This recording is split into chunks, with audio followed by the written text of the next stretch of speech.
Картопля вже кипить на плиті, а отже сьогодні буде особливий рецепт хліба на заквасці. М'який, ароматний і зовсім незвичайний. В рецепті буду використовувати ось таку фіолетову картоплю. Для рецепта потрібно 200 г картопляного пюре. Подивіться, який у неї чудовий колір. Далі потрібна активна пшенична закваска. Закваска дуже добре виросла від мітки, хліб на ній виходить м'яким, пухким і дуже ароматним. А кому потрібна така пшенична закваска або закваска Левіто Мадре, а також житня, можете замовити її у мене. До всіх заквасок я даю інструкції, а посилання на замовлення в телеграм-каналі буде в описі під відео. Купуйте закваску один раз і вона служить вам вічно. Чудова інвестиція у своє здоров'я та здоров'я своїх близьких. Відбираю закваску, залишки закваски підгодую і відправляю на зберігання до наступної випічки. Друзі, список інгредієнтів у письмовому вигляді та їх кількість будуть в описі під відео. Додаю до закваски воду, воду використовую кімнатної температури. Ще одна ознака активної пшеничної закваски – вона плаває у воді. Тому що бульбашки повітря піднімають закваску на поверхню. Розмішую закваску з водою до однорідності, додаю картопляне пюре, далі просію борошно і буду замішувати тісто. На цьому етапі тісто сильно не вимішуємо, замішуємо до повного зволоження тіста і щоб картопляне пюре рівномірно розподілилося по тісту. А я хочу вас одразу попросити підписатися на канал, поставити лайк і написати коментар. Вам не складно, а мені приємно. І також дякую всім спонсорам каналу за те, що підтримуєте канал фінансово.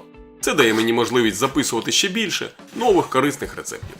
Посилання для підтримки каналу в описі під відео. Чому саме фіолетова картопля? Не лише через колір, хоча він, звісно, теж цікавий. У ній багато антиоксидантів, які зберігаються навіть після випікання. А отже, хліб виходить не просто смачним, а ще й більш корисним. Плюс картопля робить м'якуш особливо м'яким і вологим. А у поєднанні з ферментованим тістом на заквасці підсилює бродіння. Тож хліб виходить більш повітряним, ароматнішим, але при цьому пори не надто великі. Накриваю тісто кришкою і залишаю при кімнатній температурі на 40-60 хвилин на аутоліз. Підгодовую закваску, 30 г залишків закваски, додаю 90 г води кімнатної температури і 90 г пшеничного білого борошна вищого гатунку, білок 10,3%. Пропорція у мене 1-3-3, так як закваска мені знадобиться через 3-4 дні. Добре розмішую до однорідності. Ось така консистенція у закваски. Закриваю кришкою, ставлю мітку, баночку беру у 3 рази більше, ніж самої закваски, що і вам раджу робити, щоб заквасці було куди рости. Пройшло 40 хвилин, додаю в тісто сіль, залишки води і вмішую сіль у тісто десь протягом 10 хвилин. Спочатку все тісто буде розповзатися, але поступово в замісі воно почне збиратися. Мені подобається ось таке вологе тісто, його легко відбивати, але тут теж не перестарайтеся. Відбивайте легкими рухами або просто складайте тісто по колу. Робіть так, як вам зручніше. І якщо тісто сильно липне до рук, злегка змочуйте руки водою. Тільки злегка. Це не означає купати руки у воді, тим самим ще більше зволожуючи тісто. І дуже важливий момент, який часто пропускають новачки. Не поспішайте додавати борошно, навіть якщо здається, що тісто занадто липке. Саме така вологість дає потім м'який і повітряний м'якуш. Збираю тісто, накриваю і залишаю на 30 хвилин при кімнатній температурі. Пройшло 30 хвилин, роблю перше складання тіста, кілька разів проходжуся по колу, обережно розтягую тісто і складаю під себе. Знову розтягую і знову складаю. Як показано на відео. Такі складання тісту допомагають стати більш пружним і тримати форму. І якщо тісто липне до рук, злегка змочуйте руки водою. Збираю тісто знову докупи. Подивіться, вже з'явились на тісті бульбашки.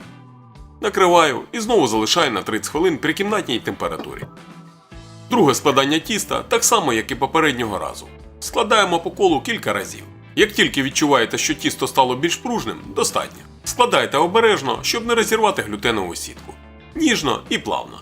І ви помітите, як з кожним складанням тісто стає все більш гладким і слухняним. Саме те, що нам потрібно. Накриваю і залишаю знову на 30 хвилин. Третє складання тіста. Всього буде 4 таких складання з перервою у 30 хвилин. Такі складання – це дуже важливий процес, який ні в якому разі не можна пропускати. Такими складаннями ми досягаємо міцного каркасу нашого майбутнього хліба та гарного, рівномірного пористого м'якуша. Під час складання ми не тільки зміцнюємо глютенову сітку, яка відповідає за те, чи розпливеться наш хліб по деку, чи спечеться зібраним, а й допомагаємо утримати та рівномірно розподілити гази, що утворилися під час бродіння. Саме це формує повітряний і однорідний м'якуш. Накриваю і залишаю ще на 30 хвилин. Так, а це вже четверте фінальне складання. І ще хочу сказати, якщо ви початківець і не знаєте, з чого почати випічку здорового хліба на заквасті, у вас є можливість отримати консультацію і максимально швидко зрозуміти, що для цього потрібно і як це зробити з підручних засобів. Тож посилання на консультацію в телеграм-каналі буде в описі під відео. Зібрав тісто, це вже було останнє складання, залишаю знову на 30 хвилин. Подивіться, як тісто активно бродить. Дуже багато бульбашок повітря, як всередині, так і зовні. Присипаю тісто і поверхню столу трохи борошном. Борошно допомагає тісту не прилипати і зберегти структуру. Перекладаю тісто на стіл і буду формувати хліб. Тісто практично не розтягую, щоб не розігнати бульбашки повітря, які утворилися в тісті в процесі бродіння. А їх тут дуже багато. Складаю тісто ось таким чином, роблю ніби пеленання. Це допомагає сформувати форму і утримувати гази всередині тіста. Скручую тісто в рулети, присипаю трішки борошном, перевертаю на іншу сторону і одразу видно, наскільки тісто живе і наповнене повітрям.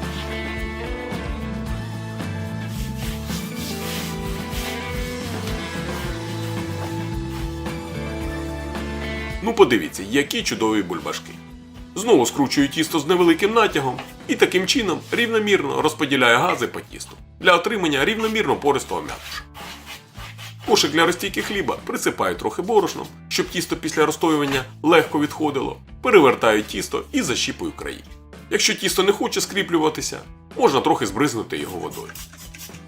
Волога допомагає краям краще склеїтись між собою. Так, тепер тісто чудово скріплюється, перекладаю його в розстоювальний кошик, защіпую, якщо потрібно, ще раз краї або підправляю, присипаю тісто зверху невеликою кількістю борошна, накриваю пакетом та закріплюю резинкою, щоб тісто не підсихало в процесі розстоювання. А далі відправляю тісто в холодильник на холодну ферментацію на 8 годин, на всю ніч. Пройшло 8 годин, дістаю тісто з холодильника, знімаю пакет. Тісто вибродило повністю, думаю, це видно. Перекладаю його на лист для запікання і роблю надріз.